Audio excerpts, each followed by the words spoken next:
Hello, it's a pleasure to see you all again. In May 2025, US President Donald Trump announced a large-scale missile defense initiative called the Golden Dome for America project. The goal of the project is to build a multi-layered defense system, integrating advanced technologies on land, at sea, and in space, to protect the United States from threats posed by ballistic missiles, hypersonic missiles, cruise missiles, and even space-launched weapons. While the name evokes memories of Israel's successful Iron Dome missile defense system, the scope and technology of the Golden Dome are fundamentally different. The Iron Dome is a short-range air defense system designed to intercept rockets and artillery shells. Each Iron Dome battery can protect an area of approximately 150 square kilometers. The United States would need approximately 65,600 such systems to protect its 9.8 million square kilometers of continental territory.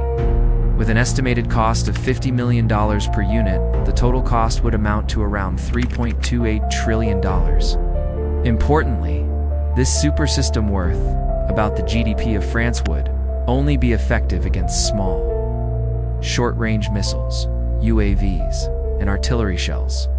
By contrast, the United States faces much greater threats, including intercontinental ballistic missiles, ICBMs, that travel at speeds up to 20 times the speed of sound and can carry nuclear warheads.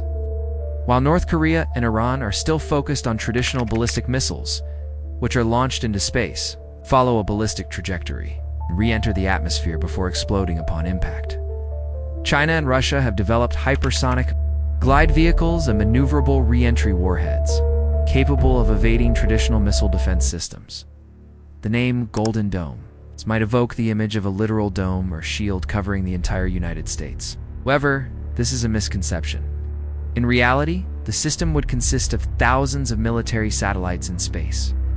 Covering the entire planet, not just the US, these satellites would be placed near the edge of the atmosphere, where they must maintain extremely high orbital speeds of about 7 kilometers per second to avoid falling back to Earth. This vast swarm of satellites would detect missiles immediately upon launch via intense heat signatures and attempt to intercept them during the boost phase, when missiles are slowest and most vulnerable. This is the most effective and least damaging phase for interception. Orbiting satellites could monitor hundreds or thousands of launch points simultaneously, with no blind spots. Their response time is measured in seconds, significantly improving interception success rates. In theory, the Golden Dome could protect not just the US, but any territory on Earth. Trump even went so far as to quote Canada, a $61 billion price tag for protection, or $0 if Canada agreed to become the 51st state of America. These are indeed the undeniable advantages of the Golden Dome system. But as with anything that has strengths, it also comes with weaknesses. Satellites are constantly moving in orbit and are not fixed at a single location. To ensure global coverage, the Golden Dome would require an enormous network of about 16,000 satellites, according to estimates by the Times of India. And this brings us to another issue. While it may be technologically feasible, the Golden Dome is logistically complex and extremely costly.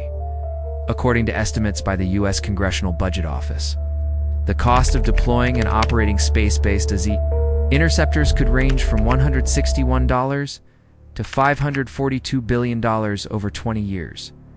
President Donald Trump, however, is more optimistic. He declared that the project would be completed in 3 years and cost only $175 billion. An initial budget of $25 billion has already been proposed and approved. Additionally, General Michael Gedler of the U.S. Space Force has been appointed as the chief commander of the Golden Dome program. It is worth remembering that back in the 1980s, President Ronald Reagan also launched the Strategic Defense Initiative SDI, nicknamed Star Wars. The concept was similar, to cover the Earth with hundreds of battle satellites, with cost estimates ranging from $120 billion to $1 trillion. Ultimately, the project was deemed technologically unfeasible and prohibitively expensive, and it was canceled in 1993 after the collapse of the Soviet Union. To avoid repeating the failure of SDI, the Golden Dome must strike a balance between effectiveness and cost efficiency, But the numbers don't look promising, eh? 2024 study, published in Defense and Peace. Economics estimated that developing a multi-layered missile defense system with a 50% interception success rate, it could cost anywhere from $430 billion to $5.3 trillion. This means that for the Golden Dome to achieve moderate effectiveness, the US would have to spend up to 70 times more than the cost for adversaries to build ICBMs. In other words, even if the Golden Dome succeeds in intercepting every incoming missile, adversaries could still financially weaken the US through cost asymmetry. In fact, this is not the first option considered.